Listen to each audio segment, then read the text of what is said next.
All views expressed in this video represent my personal opinions. If you happen to disagree with me, that is your right and you are entitled to a unique opinion. Thank you. Hello everyone, I'm Twitchy, and welcome to my internet show where I discuss cartoons and whatnot. Since the last top 6 video I made got such a great response, I will be making more, starting with this one. So, 2016 was quite the year, huh?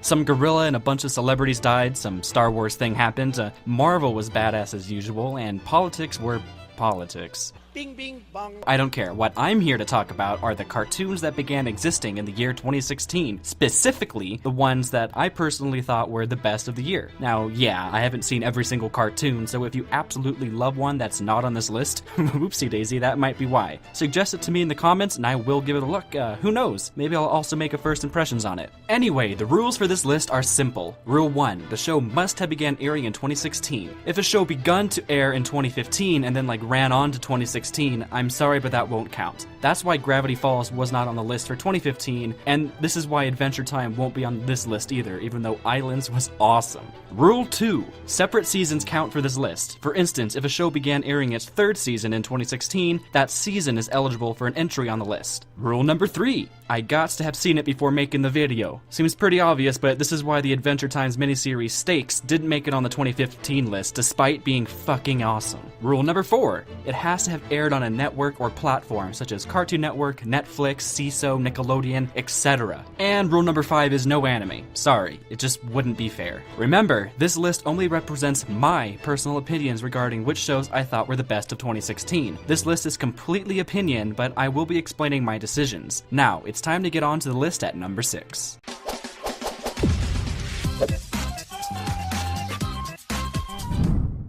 Starting this list off at number 6 is the 6th season of The Amazing World of Gumball. Yeah, I know it probably wasn't the top pick for the year, but I still love it. The jokes all land, the style is unique and so fun to watch, and the characters are all so familiar to me at this point. This show is a cartoon through and through and easily deserves a spot on this list at number 6.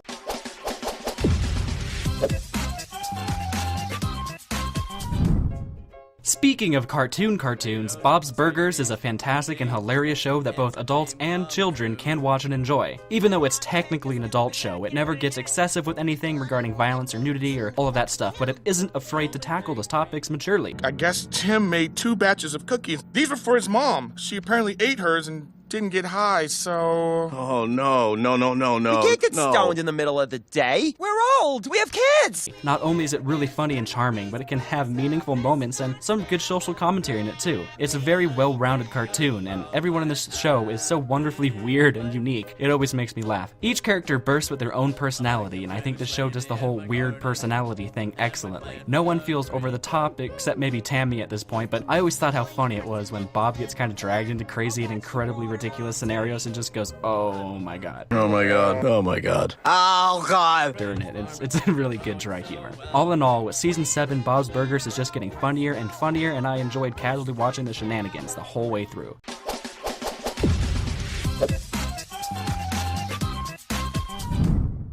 Yeah, I know the season of South Park could have been higher, especially since going on their 20th season now, the show is just getting funnier and funnier, but something about season 20 just fell flat. Don't get me wrong, some of the earlier episodes in the season were amazing and hilarious and providing great satire and just all around great fucking humor, but I don't think the writers were prepared for the outcome of the election.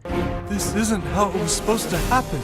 And as funny as it was, it almost felt like they had this whole narrative idea planned for when Hillary won the elections, but after Trump surprisingly won, they had to scramble to write a whole new plot, and yeah, it ended up being kinda noticeable. It was still pretty satisfying and good and funny, but because of this, it lacked the punch that season 19 delivered. Some of the plot points kinda died near the end, while others took so long to pay off, and it just felt like the writers were doing their best to adapt to the election outcome, which I understand, but this is a good season by all means, and it definitely deserves a spot on this list, and I really do wish I could make it higher. I'm Bill, and I'm Bill, and together we're Bill and Bill.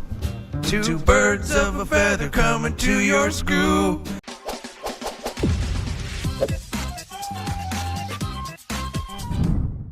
Okay, out of all the choices I put on this list, this one I knew no one would see coming. Harmon Quest was created by Dan Harmon, the mind behind Community and co-creator of Rick and Morty. It shows. This is a really, really funny show to watch if you have any background in D&D, role-playing, fantasy, or just any other nerdy stuff. And even if you don't have that experience or just kind of know what's going on, that's okay because many people on the show don't either. Dan Harmon, along with Jess B. Davis, Aaron McGathy, and some hilarious game master, Spencer Crittenden, I hope I'm pronouncing that right, invite celebrity guest stars to roleplay and improvise some characters. These are guests like Paul F. Tompkins, Chelsea Peretti, Steve Agee, to name a few, and let me put it this way. Take the crazy board-driven zaniness of Rick and Morty and mix it with the creativity of tabletop roleplay gaming. Now, okay, I get that the entire show isn't, just animation and there's the live-action bits that kind of drive the show, but there's plenty of animation throughout, which can actually get pretty good for what it is. It's a funny, wacky, and unique show that can be found as an original program on the up-and-coming CISO network, and I highly recommend it for a good time and lots of laughs, especially if you like Rick and Morty. I mean, it's basically just a bunch of people fucking around and it being animated. It's great. Just watch it.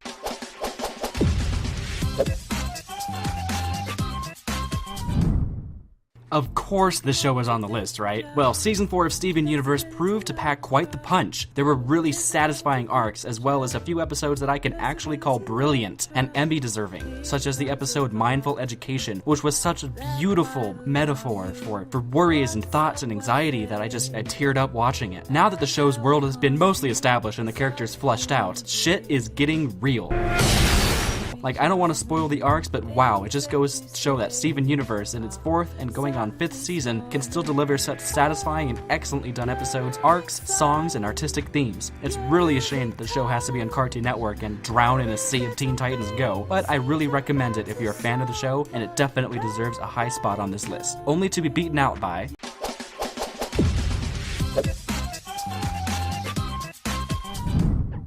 Okay, let me be real. A Netflix original series impressed the hell out of me. I'd say this choice would be completely obvious, but this show isn't as well known as it probably should be, especially for how surprisingly profound and groundbreaking it is. So if you watch through the show, especially the build-up with Season 3, you probably expected the show to be on the list somewhere. Also, it's on the thumbnail. Let me put it this way. I think this is currently the most adult cartoon currently airing. Probably that has ever aired, honestly, and in my opinion, it's one of the most human shows I've ever seen. I destroy everything I touch.